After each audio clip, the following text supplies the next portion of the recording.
Hello friends, welcome back to my channel. तो friends, आज के इस वीडियो में हम लोग स्ट्रक्चर ऑफ पॉलीसेकेराइड्स का स्टडी करने वाले हैं, जिसमें हम लोग स्टार्च, ग्लाइकोजन और सेलुलोज का स्ट्रक्चर देखने वाले हैं। ये MSc zoology 4th semester subject biochemistry का टॉपिक है। ठीक है, तो सबसे पहले हम लोग साइनॉप्सिस से स्टार्ट करेंगे। साइनॉप्सिस में है introduction, definition, type of polysaccharide, जिसमें 2 टाइप के पॉलीसेकेराइड हैं, पहला होमो और दूसरा हेट्रो।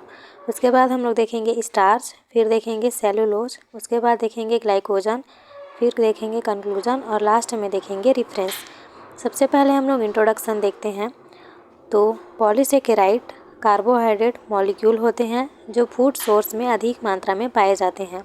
पॉलीसेकेराइड को ग्लाइकेंस और पॉलीसाइड्स भी कहते हैं।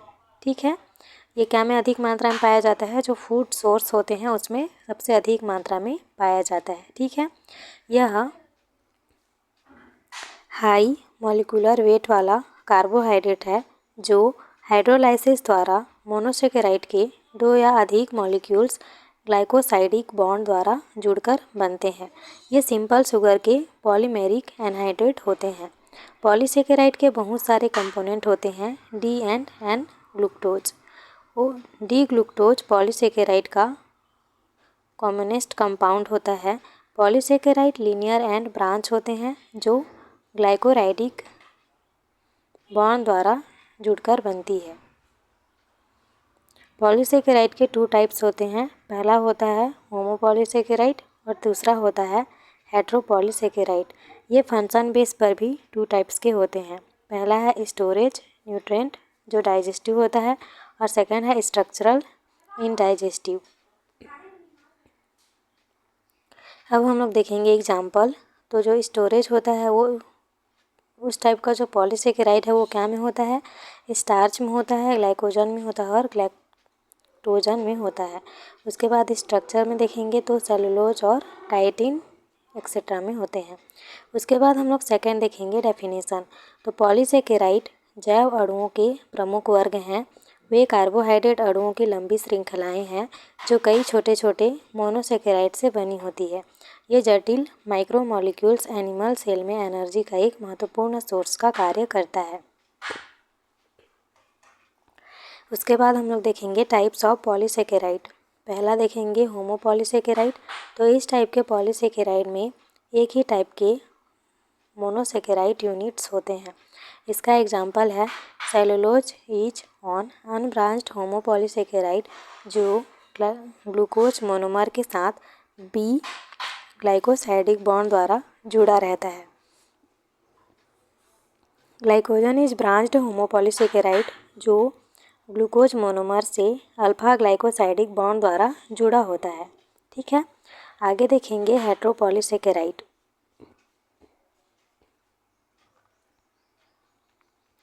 इस टाइप के पॉलीसेकेराइड में कई मोनोसेकेराइड्स यूनिट्स होते हैं। नेचुरली रूप से पाए जाने वाले हेट्रोपॉलीसेकेराइड में peptide, proteins and lipids attached होते हैं। इसका एग्जाम्पल है हाइड्रोमिक एसिड, हिपेरिन,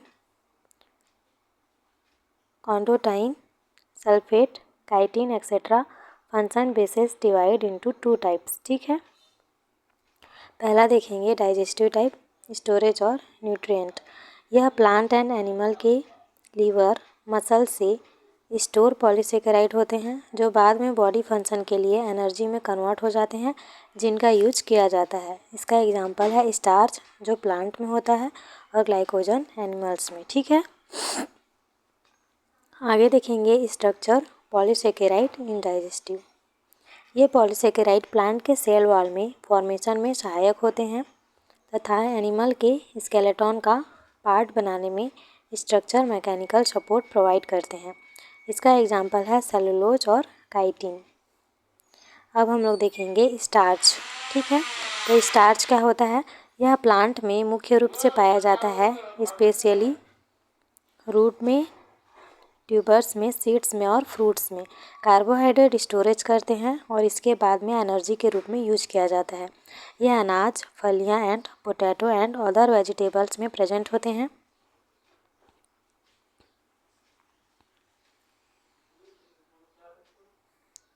यह प्लांट में क्लोरोप्लास्ट के स्टोमा में पाए जाते हैं और इनसॉल्युबल वाइट पाउडर और टेस्टलेस होते हैं।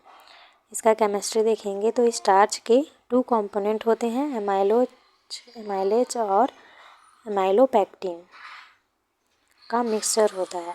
एमाइलेज का 15 to 20% तथा एमाइलोपेक्टिन का 80 to 85% होता है और एमाइलोज लीनियर और अनब्रांच्ड तथा एमाइलोपेक्टिन 70 to 80% होता है। अब हम लोग देखेंगे एमाइलोज, इसे अल्फा एमाइलोज भी कहते हैं। एमाइलोज की स्ट्रक्चर अनब्रांच्ड यानी लीनियर होती है। इसका मॉलिक्यूलर वेट 10,000 to 50,000 गीगामोल होता है। एमाइलोज ग्लूकोज के साथ हाइड्रोलाइटिस होने पर हाइड्रोसाइडिक बॉन्ड द्वारा जुड़ते हैं और एमाइलोज बनाते हैं। ये ग्लाइकोसाइडिक बॉन्ड बनाते हैं। इसमें कई एमाइलोज होते हैं और ये कॉइल टाइप के होते हैं। ठीक है, एमाइलोज के मेन 3 रूप होते हैं। पहला जो होता है एक एमॉर्फस स्ट्रक्चर होता है, दूसरा होता है 2 हेलिकल फॉर्म बनाते हैं।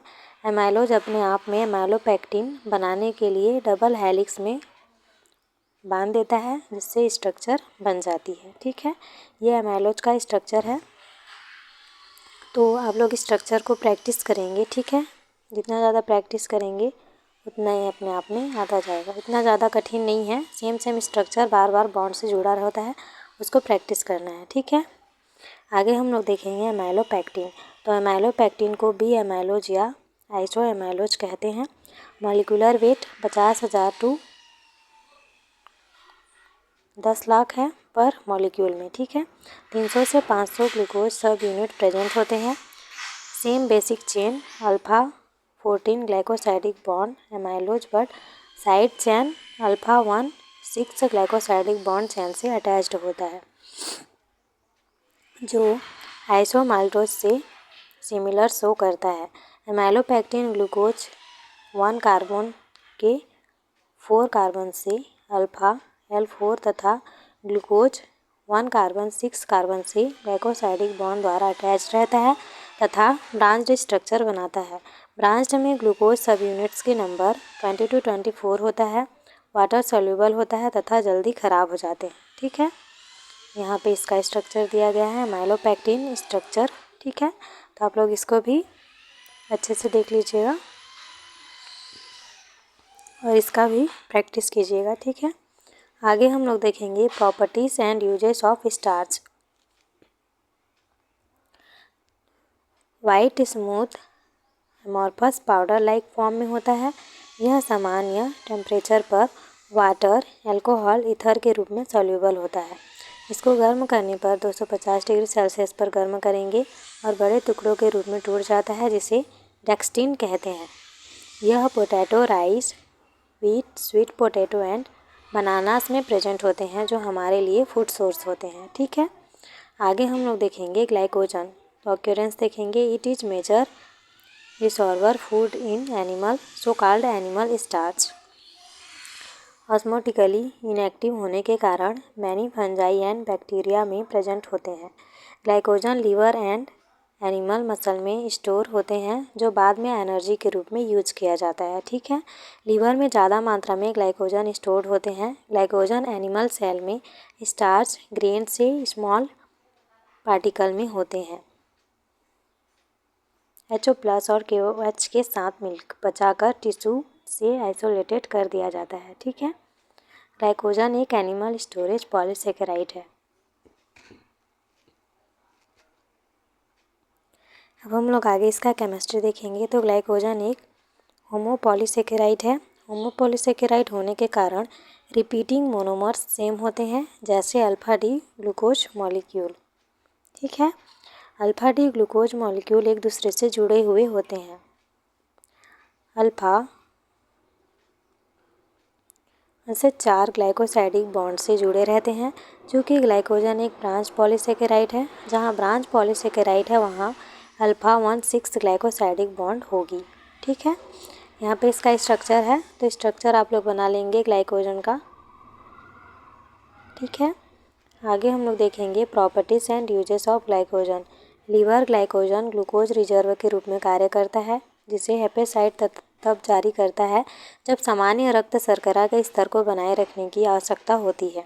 शरीर के तरल पदार्थों में लगभग 40 किलो कैलोरी होती है, जबकि हेपेटिक ग्लाइकोजन एक उपवास रात के बाद लगभग 600 किलो कैलोरी प्रदान कर सकता है।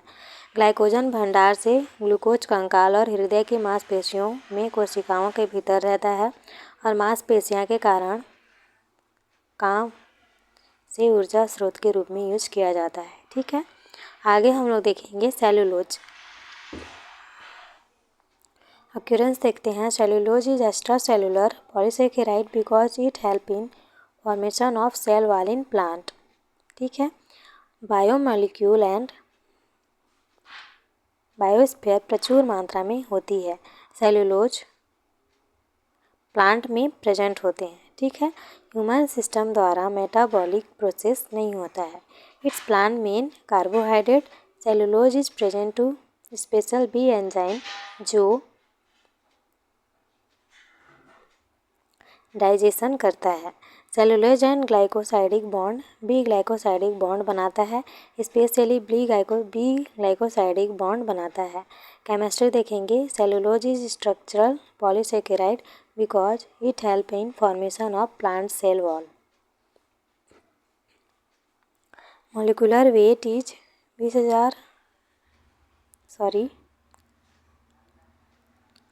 20 लाख से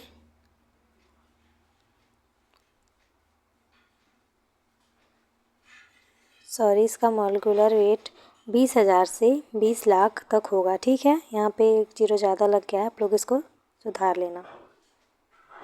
पर मॉलिक्यूल में 1250 से 12,500 ग्लूकोज सब यूनिट्स होते हैं।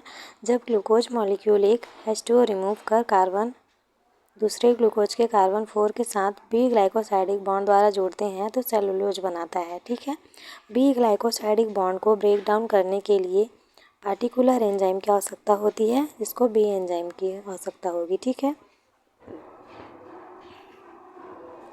यही कारण है कि ह्यूमन बॉडी सेलुलोज को डाइजेशन नहीं कर पाता है, क्योंकि बी एंजाइम नहीं पाया जाता है। ह्यूमन के अल्फा एंजाइम पाया जाता है। ये अनब्रांच्ड स्ट्रक्चर शो करते हैं जो एक दूसरे के पैरेलल वे में अरेंज होते हैं। यहाँ पे है सेलुलोज का रिंग स्ट्रक्चर। ठीक है, तो आप लोग स्ट्रक्चर देख लेंगे। सेम स्ट्रक्चर होता है, बस बॉन्ड द्वारा जो जुड़ते हैं उसको देखना रहता है। आगे देखेंगे प्रॉपर्टीज़ ऑफ सेलुलोज। तो it is a fibrous through white solid and insoluble in water. It's form the cell wall in plant. Cotton fibre का 90% से ज़्यादा सेलुलोज होता है। सेलुलोज में बेस एड पर रायोन का फॉर्मेशन किया जाता है जो सिंथेटिक फाइबर होते हैं। कार्बोक्सिल मेथिल और cellulose is used for making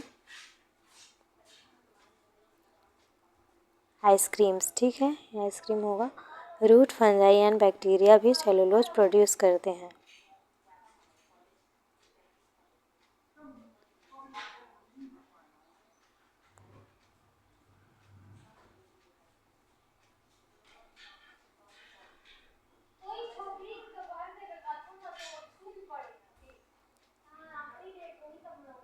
hydrolysis.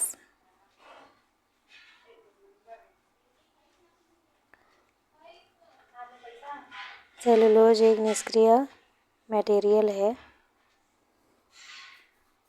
Drastic condition में ख़राब होता है। ठीक है, सच एज ग्लूकोज में हाइड्रोलाइट किया जाता है। इसका कंक्लूजन देखेंगे। ओवरऑल स्टडी में हमने पॉलीसेकेराइड का स्टडी किया, जिसमें हमने स्टार्च, सेलुलोज और ग्लाइकोजन का स्टडी किया। इसका रेफरेंस है बाय नेट। ठीक है, अगर वीडियो अच्छा लगा हो तो वीडियो को लाइक करें, चैनल पे नए आए हैं तो चैनल को सब्सक्राइब करें। Thanks for watching. मिलते हैं नेक्स्ट वीडियो में।